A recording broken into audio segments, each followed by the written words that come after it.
quando a gente pensa no adicional de insalubridade, a CLT tem um capítulo que traz regras de medicina, higiene, segurança do trabalho. Então, ela tem... E aí, dentro desse capítulo, a gente tem lá inserido o artigo 192 da CLT.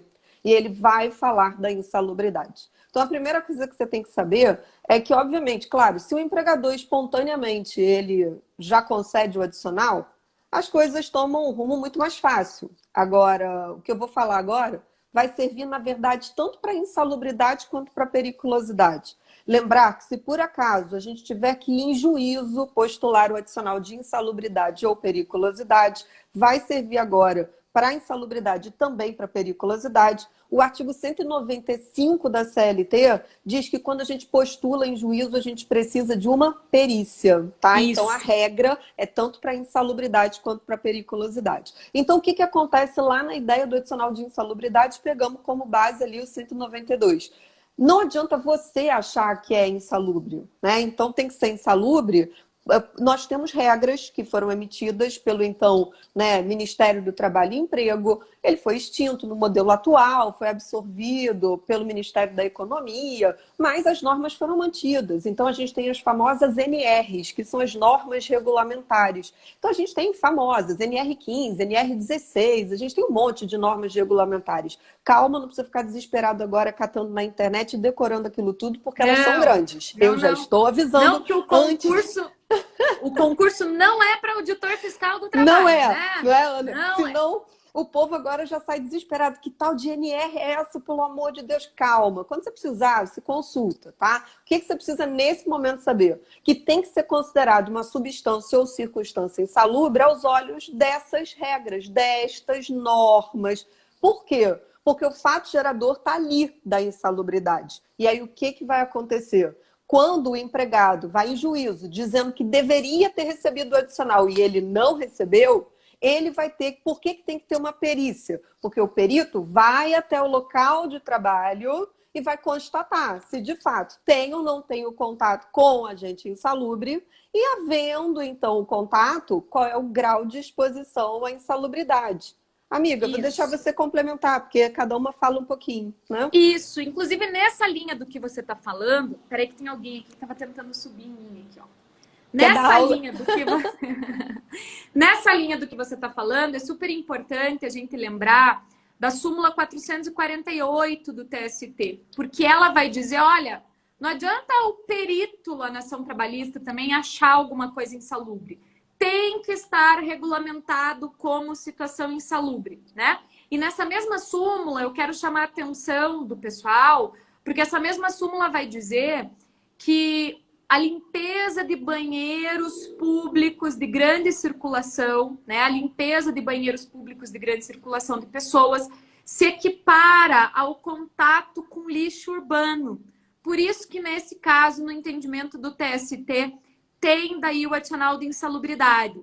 Outra situação interessante, sabe, amiga, que faz tempo que eu paro para pensar que eles podem cobrar, é a questão da exposição do trabalhador a raios solares, né? Então, a gente tem a OJ 173, que vai dizer que a exposição do trabalhador ao sol, simplesmente por isso, mesmo que a questão venha te dizendo, mas aquela empresa fornecia protetor solar, não se seduza por questão assim. Porque a exposição do trabalhador à radiação solar não dá insalubridade, porque essa exposição à radiação solar não está prevista nas normas regulamentadoras como causa para insalubridade. Porém, se a questão falar para você que tinha calor excessivo por causa dessa exposição ao sol, daí sim, aí tem direito, né, ao adicional de insalubridade. Então, é super importante a gente pegar esses detalhes também que nós temos aí nas OJs e tudo, porque essa questão aí vale muito, né? Porque às vezes a prova conta uma história triste, tenta te seduzir, isso que você está falando. Sabe que muitas vezes, quando eu estou passando esse assunto na faculdade, que é um outro perfil, eu pergunto para os alunos, o que vocês acham que é atividade perigosa, né?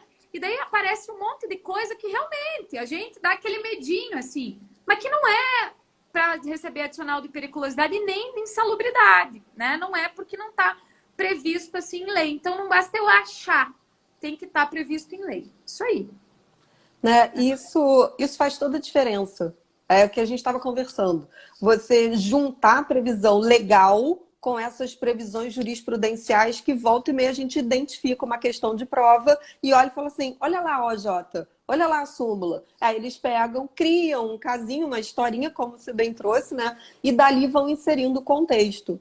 E uma coisa da lei, que aí é importante a gente lembrar, que o artigo 192, quando então, de fato, a perícia constata que houve contato com o agente que é insalubre, vai ter que ser avaliado qual o grau de exposição à insalubridade. Né? Porque aí o grau de exposição pode ser mínimo, pode ser médio, pode ser máximo. Se o grau de exposição for mínimo, eu tenho um percentual de 10%. Se o grau de exposição for médio, 20%. E se o grau de exposição for máximo, a gente tem um percentual de 40%. Então, assim, até é fácil, é porque é sempre o dobro, né? Você foi imaginar. Então, você consegue ir dobrando e ter os percentuais que podem ser de 10, 20 ou 40%, de acordo com a exposição, se é mínima, se é média ou é máxima. E aí vem uma questão que aí eu até acho que é importante a gente também dizer, tá? Que a base de cálculo que consta do artigo 192 é o salário mínimo. Né? Então, ele fala 10, 20 ou 40% do salário mínimo. A gente sabe que a gente tem até súmula vinculante, que é a súmula vinculante 4, que fala que o salário mínimo não pode ser base de cálculo, fator de indexação, aquelas coisas todas. Mas o próprio STF já olhou para essa situação e deixou claro uma coisa. Súmula, por mais vinculante que ela seja, súmula não tem o condão de alterar a lei. Então, assim, lei só pode ser alterada por outra, de igual ou superior hierarquia. Isso. Então, o próprio Supremo já disse, olha, na verdade, a lei tem que ser mudada.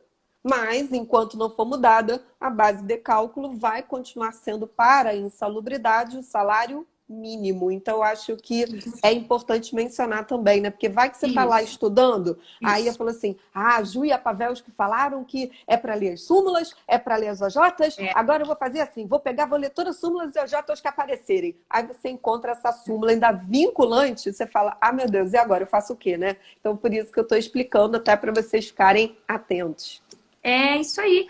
E o próprio TST já reconheceu isso também, né? Nessa questão da base de cálculo, é uma questão, né, delicada.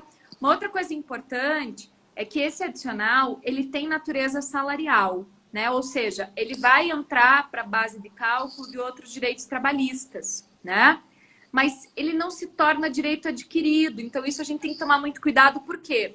Porque se o trabalhador mudar, né, de lugar, por exemplo, de trabalho, passar para um lugar que não tem mais aquele agente insalubre, ruído excessivo, por exemplo, frio excessivo, calor excessivo, o direito adicional também cessa, né? Porque o adicional, ele é feito até justamente para incentivar o empregador a tornar as condições de trabalho salubres, né? Então, tornou aquele ambiente salubre, não precisa mais pagar o adicional.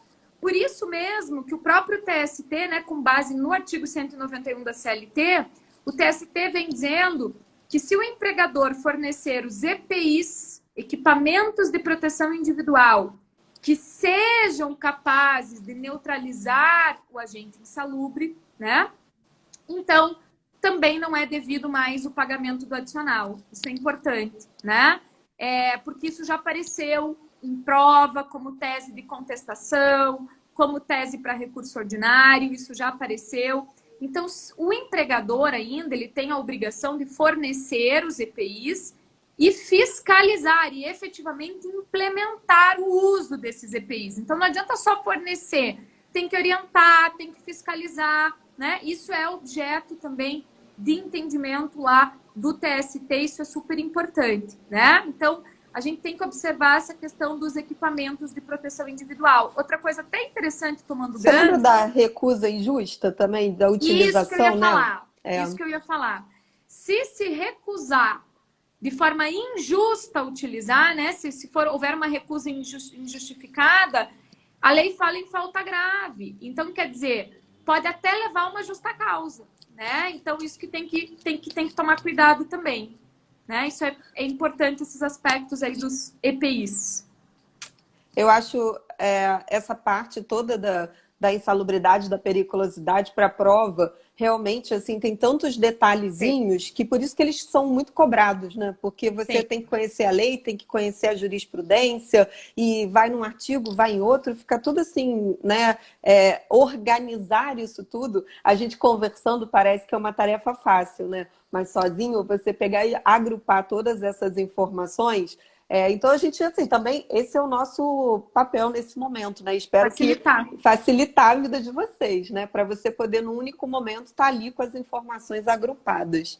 Mas é isso, eu acho que da insalubridade, esses são os pontos que são, de fato, assim, principais, né? Os principais.